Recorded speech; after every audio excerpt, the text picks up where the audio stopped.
শুভ সকাল বন্ধুরা। আজ হলো 17 ফেব্রুয়ারি মঙ্গলবার। আজকের সমগ্র আসাম তথা বরাক উপত্যকার বিশেষ বিশেষ খবরগুলি হলো: অসমের মুখ্যমন্ত্রী হিমন্ত বিশ্ব শর্মাকে নিয়ন্ত্রণ করুন। প্রধানমন্ত্রী নরেন্দ্র মোদীর উদ্দেশ্যে সংসদ সুস্মিতা দেব। মুখ্যমন্ত্রী হিমন্ত বিশ্ব শর্মার সাম্প্রতিককালের বিভিন্ন মন্তব্য নিয়ে গভীর উদ্বেগ প্রকাশ করলেন তৃণমূল কংগ্রেসের রাজ্যসভার সাংসদ সুস্মিতা দেব। মুখ্যমন্ত্রীর এমন সব মন্তব্যের সূত্র ধরে অসমের অভ্যন্তরীণ পরিস্থিতি বিগড়ে যেতে পারে বলে উল্লেখ করেন সুস্মিতা। তাকে নিয়ন্ত্রণ করার জন্য দৃষ্টি আকর্ষণ করেছেন প্রধানমন্ত্রী নরেন্দ্র মোদীর। শনিবার ডিব্রুগড়ের মোরান বাইপাসে উত্তর পূর্ব ভারতের প্রথম আধুনিক ইমার্জেন্সি ল্যান্ডিং ফ্যাসিলিটির উদ্বোধন করেন প্রধানমন্ত্রী নরেন্দ্র মোদী। সেই সময় প্রধানমন্ত্রী বক্তব্য করেন, কৌশলগতভাবে উত্তর পূর্বের রাজ্যগুলোর নিরাপত্তা ব্যবস্থা জোরদার করা খুবই গুরুত্বপূর্ণ। সুস্মিতা বলেন, প্রধানমন্ত্রীর এমন মন্তব্য নিয়ে কোনো সংশয় থাকার কথা নয়। চীন, বাংলাদেশ, মায়ানমার এসব দেশের সঙ্গে উত্তর পূর্বের বিভিন্ন রাজ্যের সীমানা সংযুক্ত। তাই উত্তর পূর্বের রাজ্যগুলোর নিরাপত্তা জোরদার করা খুবই জরুরি। সঙ্গে রাজ্যগুলোর অভ্যন্তরীণ নিরাপত্তা ব্যবস্থার দিকেও নজর দেওয়া উচিত।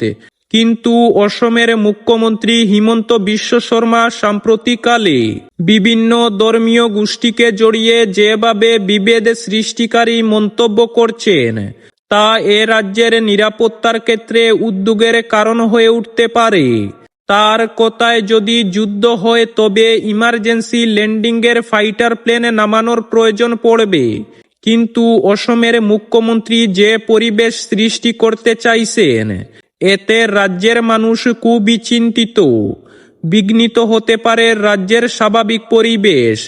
প্রধানমন্ত্রীকে উদ্দেশ্য করে তিনি আরও বলেন, ফাইটার প্লেন পরে উড়বে। এর আগে প্রধানমন্ত্রীর উচিত অসমের মুখ্যমন্ত্রীকে নিয়ন্ত্রণ করা, অন্যথায় এ রাজ্যের ভবিষ্যৎ বিপন্ন হতে পারে।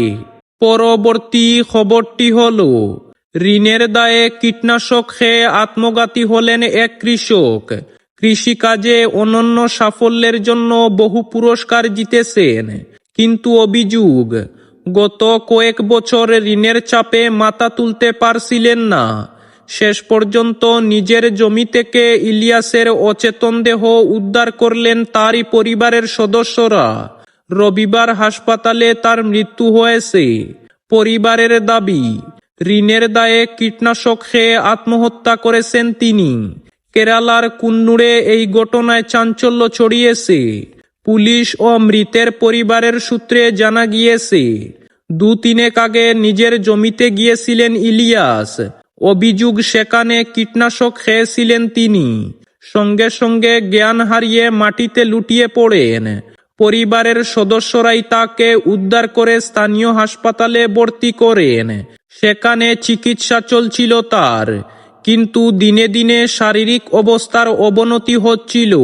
শেষ পর্যন্ত এদিন হাসপাতালেই মৃত্যু হয় তার। গত 40 বছর ধরে কুন্নুর এবং আশেপাশের এলাকায় জমি ইজারা নিয়ে সবজি চাষ করতেন ইলিয়াস। এবছর প্রায় 2500 কলার চারা রোপণ করেছিলেন। এই ফসল বিক্রি করেই ঋণ শোধ করার পরিকল্পনা ছিল তার, কিন্তু পরিবারের দাবি, ফলন ভালো হয়নি। বাজারে প্রত্যাশিত দাম পাননি তিনি।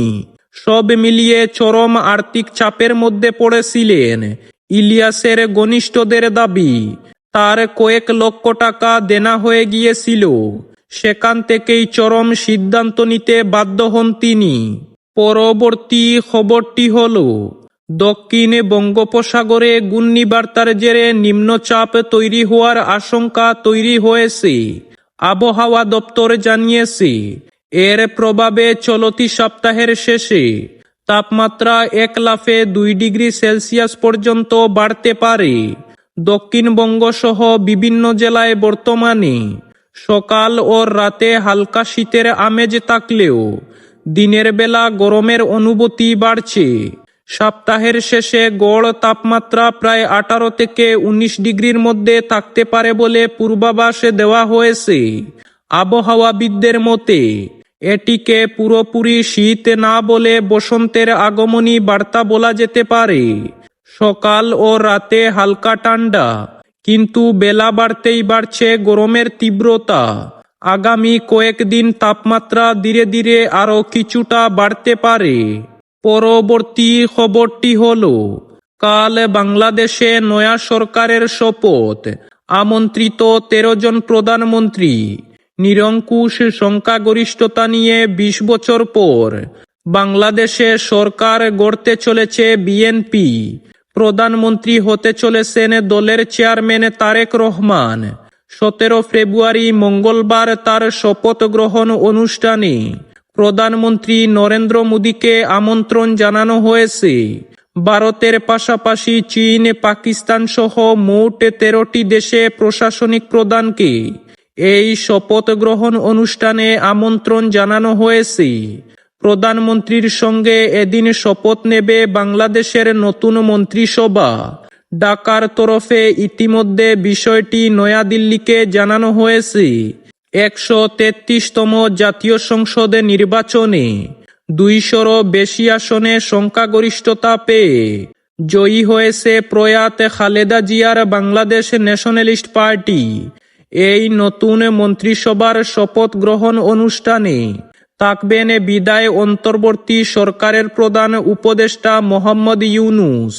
পরবর্তী খবরটি হলো, প্রধানমন্ত্রী সম্পর্কে আপত্তিকর মন্তব্য। গ্রেফতার করা হলো উত্তরপ্রদেশের যুবককে। প্রধানমন্ত্রী নরেন্দ্র মোদীর বিরুদ্ধে আপত্তিকর মন্তব্য করে সমাজ মাধ্যমে ভিডিও পোস্ট করেছিলেন এক যুবক, আর তার ফলে গ্রেফতার হলেন উত্তরপ্রদেশের 22 বছরের এক যুবক। ধৃত যুবকের নাম জিতেন্দ্র কুমার কাশ্যপ। চারতাবল থানা এলাকায় থাকেন ওই যুবক। সেখানেই একটি মামলা দায়ের হয়েছে। এরপরই শনিবার রাতে জিতেন্দ্রকে গ্রেফতার করে পুলিশ। চারতাবল থানার স্টেশন হাউস অফিসার সত্যনারায়ণ দাইয়া জানিয়েছেন, জিতেন্দ্রের বিরুদ্ধে ভারতীয় ন্যায় সংহিতার 352 এবং 353 ধারায় মামলা রুজু হয়। এরপরই তাকে গ্রেফতার করে পুলিশ।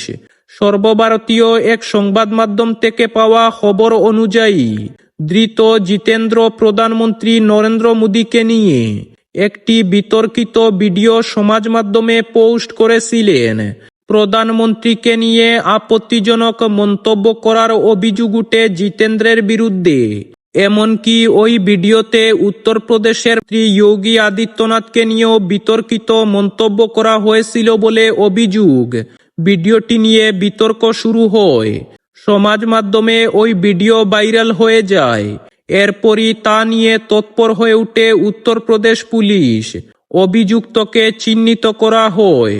তার বিরুদ্ধে সদ্যপ্রণোদিত মামলা রুজু করা হয়। পুলিশ জানিয়েছে, অভিযুক্তকে জেরা করা হচ্ছে। এই ঘটনার সঙ্গে আর কেউ জড়িত কিনা তা খতিয়ে দেখা হচ্ছে। পরবর্তী ও শেষ খবরটি হলো, দুর্যোগ মোকাবিলায় বড় পদক্ষেপ নিয়েছে অসম রাজ্য দুর্যোগ ব্যবস্থাপনা কর্তৃপক্ষ।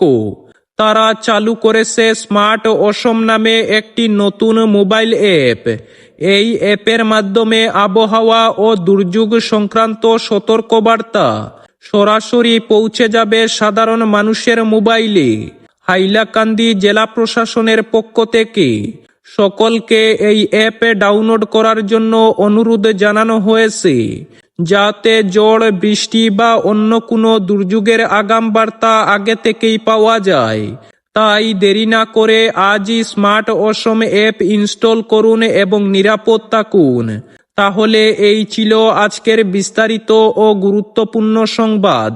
ভিডিওটি যদি সামান্য পরিমাণ প্রয়োজনীয় বলে মনে হয় তাহলে ভিডিওটিতে একটি লাইক করে চ্যানেলটিকে সাবস্ক্রাইব করে পাশের বেল আইকনটি বাজিয়ে রাখবেন, যাতে সঠিক তথ্যগুলি সবার কাছে পৌঁছাতে পারে।